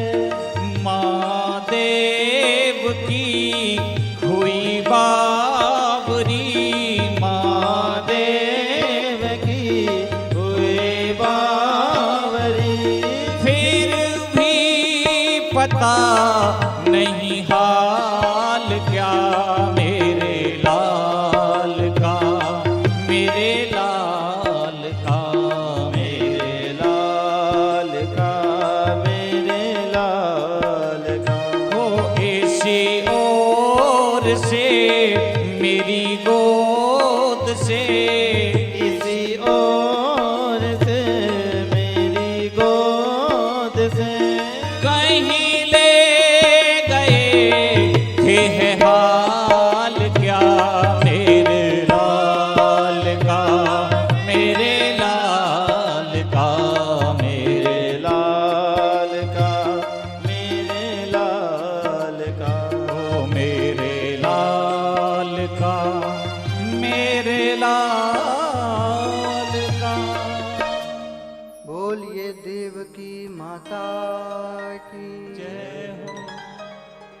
गोकुल में तो खूब उत्सव है, आनंद है, लेकिन उस माँ से पूछो जिसका बालक कहीं और चला गया हो, उसकी आंखों के सामने ही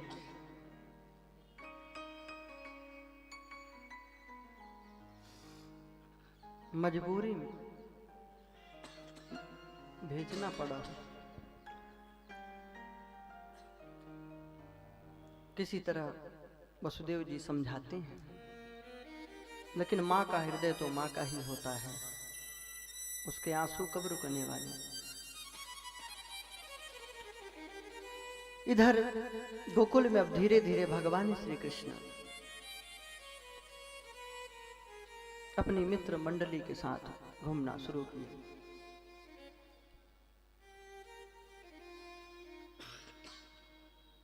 एक दिन की बात है, कन्हैया गए हैं अपने घर के अंदर से माखन चुरा कर लाए।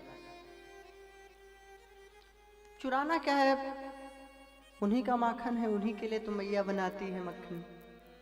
माखन चुरा के ले आए, पगड़ी के नीचे छिपा लिए, पत्ते से लाए, बालकों को बुलाए झाड़ी के पास, हाँ सबको मक्खन खिलाए। बालकों से पूछे क्यों सखाऊं, माखन कैसी लगी? बोले बहुत मीठी।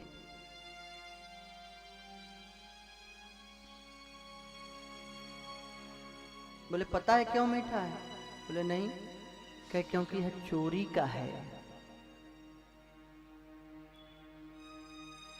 रोज माखन खाना चाहते हो? बोले हाँ। एक काम करना है। बोले क्या? कहे माखन चोरी समिति का गठन मैं करता हूं, आप लोग उसके सदस्य बन जाओ, मैं उसका अध्यक्ष बनूंगा। बोले ठीक कन्हैया, हम सब उसके सदस्य बन जाते हैं। तो माखन मिलेगा? बोले रोज मिलेगा। अब माखन चोरी प्रचार समिति का गठन हो गया, आप प्रेसिडेंट हो गए, सब मेंबर, ग्वाल बाल सब सदस्य बन गए उसके अध्यक्ष। गोपियों तेज बिल्कुल कि कन्हैया को चोरी करने नहीं देना है। अंदर से सोच रहे कन्हैया आता और हम सब देखती रहती और मेरे माखन को चुरा ले जाता और हम सब उसके पीछे भागती, कितना अच्छा लगता है। ये उनके अंदर का भाव है। अच्छा, माखन चोरी करते थे, लेकिन पता है जो गौएं 10 लीटर दूध देने वाली थी, वही गायें जब से कन्हैया का प्रादुर्भाव हुआ, गोकुल में प्रकट हुआ कन्हैया, तब से वही गाय 100-100 लीटर दूध देना शुरू कर दी थी। तो 90 लीटर दूध तो इन्हीं का था, खाएं पिए फेंकें गिराएं, किसका था? जब कन्हैया माखन चोरी नहीं करता था ना, तो गायें दूध नहीं देती थी। और माखन चोरी का एक गूढ़ रहस्य है, आध्यात्मिक भाव है। देखिए, जब दूध को, ध्यान दीजिए माता लोगों, अपना पंचायत बाद में कर लेना, घर में कर लेना, कथा का ही पंडाल मिलता है आप लोगों को। कुछ तो रहम करिए। हमें तो लगता है ये लोग कथा सुनने कम आते हैं, बकबक करने ज्यादा आते हैं, क्योंकि पंचायत में जो सुख है, आहा, वो किसी चीज में नहीं। अभी इनको कीर्तन गाने को, भजन गाने को बोल दो तो फिर चुप। अभी इन्हें माइक दे दिया जाए तो फिर नहीं गाएंगे। गाओगे? दे दूं? फिर 4 घंटे आप ही कथा करो, हाँ? हम फिर बैठ के नीचे सुने, हाँ? नहीं गाना, हाँ? कथा थोड़ी बोल पाएंगे। अपनी व्यथा सुना रही होंगी, और बहिनी कहाँ से आई हो, हाँ? तुम्हार लड़का ठीक है?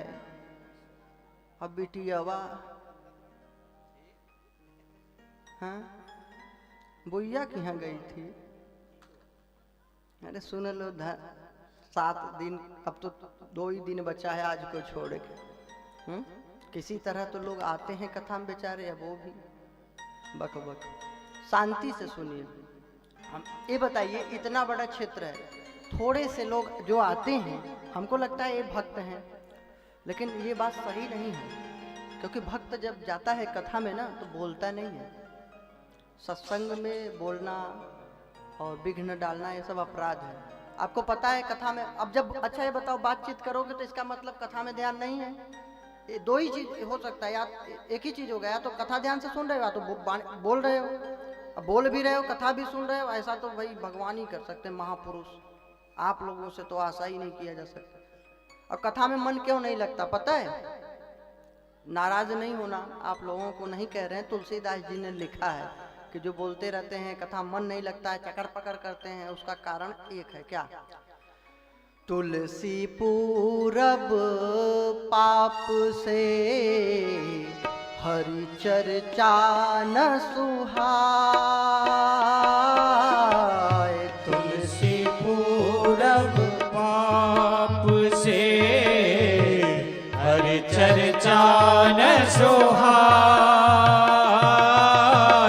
जैसे ज्वर के बेग से भूख विदा होई जाए। भूख विदा होए जाए। तो तुलसीदास जी क्या कहते हैं? पूर्व जन्म के पाप से भगवान की कथा चर्चा अच्छी नहीं लगती। मैं नहीं कह रहा हूं, ऐसा गोस्वामी जी ने लिखा, ऐसा शास्त्रों की भी मान्यता है। जब भजन में, कीर्तन में, सत्संग में मन न लगे, पहले तो जाना ही नहीं चाहिए, फिर जब मन ही नहीं लगे तो मतलब क्या है? तो श्रम ये वही केवलम। और मान लो अगर इच्छा है, श्रद्धा है, जा रहे हो, तो फिर एक ऐसी श्रद्धा है कि भगवान की कथा हो रही है, भागवत जी विराजमान हूँ और उनकी तरफ ध्यान न दे के चकर पकड़ और बहनी भैया बुैया सुइया कर रहे हो, तो इससे कल्याण नहीं होगा। फिर तो कथा में मत आओ। भीड़ जुटाने से न तो आपका कल्याण होगा न हमारा कल्याण होगा, ठीक है ना? भीड़ लगाने से कुछ नहीं होगा। हो चुकी है पीर पर्वत सी पिघलनी चाहिए, इस हिमालय से भी कोई गंगा निकलनी चाहिए। हो चुकी है पीर पर्वत सी पिघलनी चाहिए, इस हिमालय से भी कोई गंगा निकलनी चाहिए। सिर्फ हंगामा खड़ा करना मेरा मकसद नहीं। भीड़ और भेड़िया दसान का काम नहीं है। सिंह को कभी झुंड में देखा है? और सियार कुत्ते सब झुंड में लगाए रहते हैं। इतना कथा हो रहा है, करोड़ों लाखों लोग सब रोज बैठ के सुन रहे हैं। अगर इतने लोग अगर सुधर जाएं तो पूरा भारत विश्व गुरु क्या, भारत विश्व में सर्वश्रेष्ठ गुरु तो रहेगा ही, सर्वश्रेष्ठ हो जाएगा। अगर इतने लोग चोरी न करें, झूठ न बोलें, ठगे न, लूटे न। भाई हर संत के, हर वक्ता के शिष्य हैं, किसी के करोड़, किसी के लाख, किसी के हजार, किसी के 100, किसी 500, सब संत के लोग से जुड़े हैं। और जितने जुड़े लोग, अगर इतने लोग भी सचमुच के निष्ठापूर्ण काम करने लगे तो बताइए देश में बेरोजगारी, भूखमरी, दरिद्रता, अधर्म, अनाचार रह पाएगा? तो इसलिए बहुत ही धर्म का आचरण करिए। तो हो चुकी है पीर पर्वत सी पिघलनी चाहिए, इस हिमालय से भी कोई गंगा निकलनी चाहिए। सिर्फ हंगामा खड़ा करना मेरा मकसद नहीं, मेरी कोशिश है कि ये सूरत बदलनी चाहिए, मेरी कोशिश है कि ये सूरत बदलनी चाहिए। तो जब तक सुधार नहीं होगा तो कथा सुनने से कोई फायदा नहीं है। मैं तो देखिए, आपके भीड़ लगाओगे तो भी कथा होगी, नहीं आओगे तो जो सुन रहा है उसे तो सुनाएंगे ही हम। तो भीड़ लगाने से कोई फायदा नहीं। जो जिसका मन हो, मतलब मन कह रहा हो कि हमें सत्संग सुनना है, कल्याण चाहते हो, तो सुनना चाहिए। अच्छा, भागवत जी में ना मना किया गया है। भागवत जी में लिखा है जो दीक्षा नहीं लिए हैं, जो भगवान की दीक्षा नहीं लिए हैं, वो कथा नहीं सुनना चाहिए उन्हें। विष्णु दीक्षा विहीना नाम नाधिकारः कथा श्रवे। उनको भगवान की कथा सुनने का राइट नहीं है। क्यों ऐसा कहे? मैं सोचता था यार ये गलत बात है, भगवान की कथा सबके लिए। तो पता चला नहीं, वो इसलिए लिखा है कि दीक्षा लिए जो रहेंगे वो समझेंगे कि गुरु हैं, संत हैं, भगवान हैं, भागवत है, मर्यादा में रहेंगे। अब जब वो जुड़े नहीं हैं, कुछ दीक्षा फिक्षा तो ऐसे ही हैं, थोथा बिल्कुल, तो चिल्लाएंगे, बकबक करेंगे, तो ये अच्छी बात नहीं। या तो दीक्षा लिए हो या दीक्षा लेना चाहते हो, या तो भगवान से प्रेम है या तो भगवान से प्रेम करना चाहते हो, तो दोनों लोग सुन सकते हो। लेकिन हमें भगवान से मतलब नहीं है, प्रेम नहीं है, केवल इसलिए जाते हैं कि यार वो कथा सुन रहे हैं और अपने हितैषी हैं, बताओ लंबरदार हैं, उनके घर नहीं जाएंगे तो बेइज्जती हो जाएगी, हमारे घर कोई नहीं आएगा, गड़बड़ हो जाएगा। तो ये देखिए, विवाह शादी में ऐसा करें, कथा भागवत में ये सब नहीं करें। ये संबंध केवल प्रेम और भक्ति का है, ये तो प्रेम की बात है। आशिकी इतनी सस्ती नहीं है, यहाँ सर्व दे के होते हैं सौदे, बंदगी इतनी सस्ती नहीं है। तो ये जो है प्रेम और भक्ति का पथ देखिए कांटों भरा है। गोस्वामी जी ने लिखा है ज्ञान का जो मार्ग है, सत्संग का मार्ग है, अध्यात्म का मार्ग है। ये तलवार नहीं, कृपाण। कृपाण में दोनों तरफ धार होते हैं। ज्ञान के पंथ कृपाण के धारा, ज्ञान के पंथ कृपाण के धारा, परत खगेश लागी नहीं बारा, परत खगेश दाह नहीं पारा, परत खगेश लागी नहीं पारा। ज्ञान का पंथ कैसा है? कृपाण की धार पे तलवार। कृपाण क्यों कहा गया है पता है? आप लोग की निंदा नहीं कर रहा हूँ, अच्छी सत्य बात बता रहा हूँ आपके कल्याण के लिए, ऐसा नहीं कि बुराई कर रहे हैं। तो कृपाण मतलब क्या हो गया कि दोनों तरफ धार है, इधर से भी कटा उधर से भी कटा। हाँ, तो वैसे ही कथा भगवान का ज्ञान जो है, ज्ञान यज्ञ है भागवत, तो उसको जब चकार पकर इधर उधर गए तब भी कटा कथा, इधर गए तो भी कटा कथा।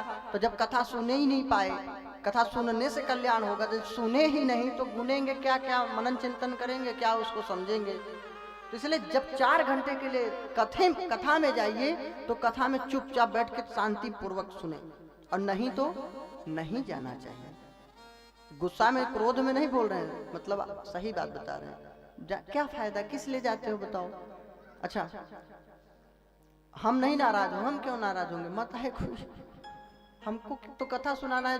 जो बुलाता है, जो सुनेगा उसको सुनाएंगे, जो नहीं सुनेगा पकड़ पकड़ के थोड़ी सुनाएंगे। लेकिन हाँ, निवेदन है कि या तो सुने ध्यान से या तो नहीं जाना चाहिए, और जिसकी इच्छा हो वो जा भी सकता है, लेकिन बातचीत न करे, क्योंकि ऐसे कथा सुनने से आपका भी कल्याण नहीं, मेरा भी भला नहीं होगा, मेरा भी मन डिस्टर्ब होगा, क्योंकि आप लोग आवाज भी करते हैं, तो चक्कर पकड़ कर रहे हो, और बहनी और भैया, तो ये गलत है। वो कथा हो जाए तो कर लीजिए। अब आ जाइए माखन चोरी लीला पे, ठीक है? अब ध्यान से सुनना है, चक्कर पकड़ नहीं करना। देखियो माता मोबाइल ही लगाई बैठी है। हाय रे बीमारी, बाहरे रोग, हार गए शंकर भगवान। भले देवी आदि शक्ति थी, पूजनीय है, लीला ही किया होगा, लेकिन बात न मानने की बीमारी भाई बड़ी जबरदस्त है माता लोगों की। अच्छा रोग है। अरे अनुसुईया द्रौपदी हैं, लेकिन एक ही 2 हैं, और तो महापुरुष हैं। मतलब सब मानस दुनिया में 7 आश्चर्य, ऐसे तो बहुत आश्चर्य है भारत में, लेकिन 7 आश्चर्य दुनिया में है। हाँ, the great wall of China, मिस्र के पिरामिड जो है, हाँ? चाइना की दीवार है, और अपना ताजमहल, ये सब 7 आश्चर्यों में है। और विश्व का 8वां आश्चर्य क्या? 2 माताएं अगर बगल में बैठी हों आसपास, बात न करें, तो विश्व का 8वां आश्चर्य। पक्की बात बता रहा हूं, ना हो तो कभी ट्राई कर लेना, देख लेना, अनुभव।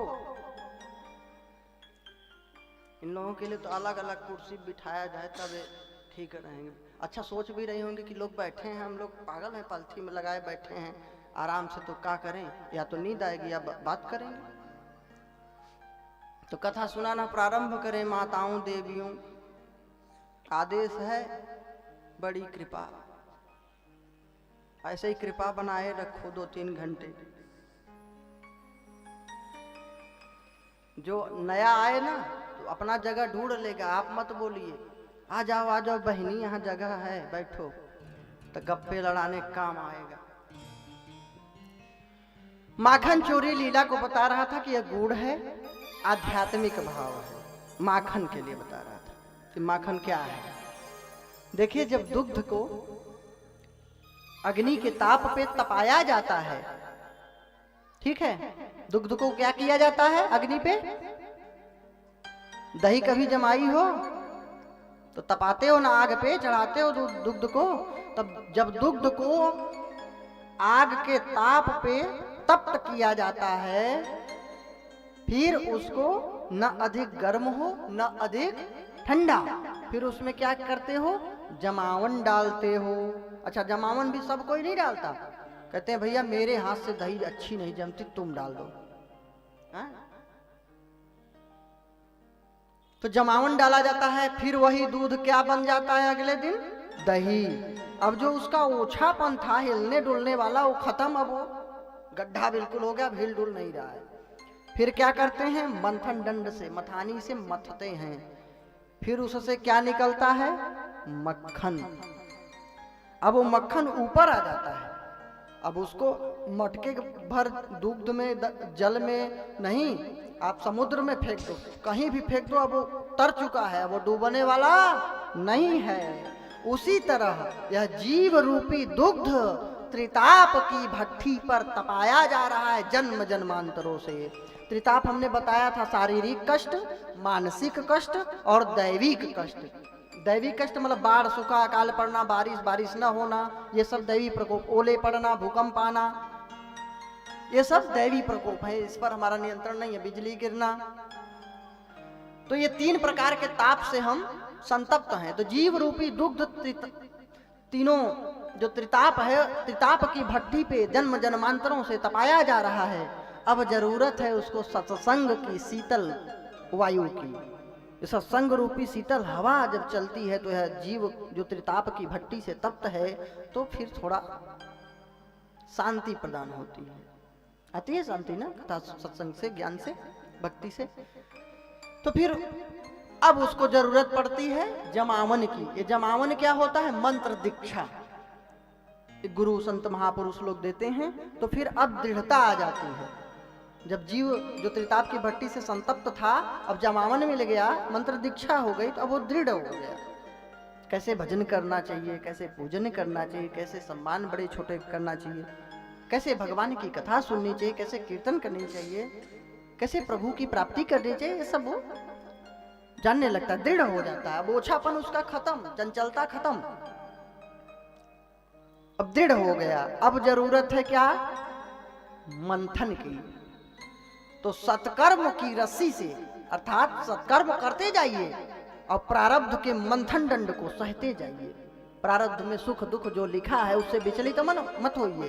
ये मान लीजिए कि आप ही का कुछ पाप अपराध है जो दुख के रूप में आया है, अच्छी बात है। आप ही का कुछ पुण्य है, सुख देके जाएगा। दुख आया है तो सुख देके अवश्य जाएगा। तो प्रारब्ध के मंथन दंड को सत्कर्म की रस्सी से चलाते जाइए, चलाते जाइए। एक दिन यही जीव रूपी दुग्ध जो मंत्र दीक्षा से दधि की तरह हो गया है, उसी का अंतःकरण बिल्कुल पवित्र मक्खन के सदृश हो जाएगा। अब ये तर चुका है, अब यह भवसागर में डूबने वाला जीव नहीं है। फिर ऐसे मक्खन रूपी हृदय को भगवान श्री कृष्ण चुरा लेते हैं। ब्रजे वसंतम नवनीत चौरम गोपांगनानाम चदुकूल चौरम। ब्रज के संतों के यहाँ चोरी किए थे, इसीलिए गोस्वामी जी लिखे हैं क्या? संत हृदय नव नीत समाना, कहा कभी न पर कह बन जाना। कहा कभी न पर कहीं न जाना। संत हृदय नव नीत समाना, कभी न पर कह बन जाना। कहा कभी न पर कहीं न जाना। तो संत का हृदय कैसा होता है? मक्खन की तरह।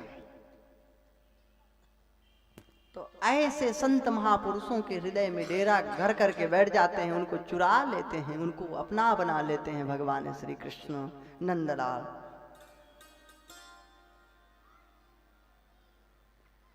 तो ये साधारण माखन चोरी थोड़ी है इनका। भगवान की कथाएं बहुत गूढ़ हैं, आध्यात्मिक है, उसको समझना बहुत कठिन है। उसके लिए भक्ति की दृष्टि होनी चाहिए, ज्ञान की दृष्टि होनी चाहिए, विश्वास की दृष्टि होनी चाहिए। ऐसे नहीं समझ पाएंगे आप लोग। हाँ कि गोपियों के साथ नाचते थे भगवान, ये तो लीला को कैसे दिखाया जाए, कैसे आप शारीरिक नेत्र जो नेत्र हैं वाह्य भौतिक जगत के, तो उससे कैसे देखोगे? सूक्ष्म तत्व आत्म तत्व को देख तो पाओगे नहीं। तो आत्मा और परमात्मा के मिलन का जो नाम रास हुआ है, उसको दिखाने के लिए गोपियां और भगवान श्री कृष्ण की छवि बनाई जाती है, दिखाते हैं। तो उसको लगता है आपको ऐसे ही किया होगा। अरे गोपियों का शरीर तो उनके पति के पास था, बच्चों के पास था। 6 महीने तक कोई नृत्य करेगा क्या? ये तो आत्मा से हुआ था। तो ये भागवत जी में साफ लिखा है, पारम हंस्याम संहितायाम, हंसों की नहीं परम हंसों की संहिता है। अब परम हंस देखो दिगंबर, कपड़े ही नहीं पहने, मस्त घूम रहे हैं ठंडी गर्मी में। उनको ज्ञान ही नहीं है क्या सुख है, क्या दुख है, क्या बुरा है, क्या अच्छा है, कौन सुंदर है, कौन कुरूप है, कौन अच्छा है, कौन बढ़िया है, कौन स्वादिष्ट है। इसका उन्हें ज्ञान ही नहीं। परम हंसों की संहिता है। इसको समझने के लिए तो महाराज बहुत ही भक्तिमय जीवन होगा, तभी समझ पाएंगे। विद्यावताम भागवते परीक्षा, बड़े बड़े विद्वानों की भी भागवत जी में परीक्षा हो जाती है। इतनी गूढ़ विषय, ऐसे थोड़ी मुक्ति मिल जाती है। इसमें कुछ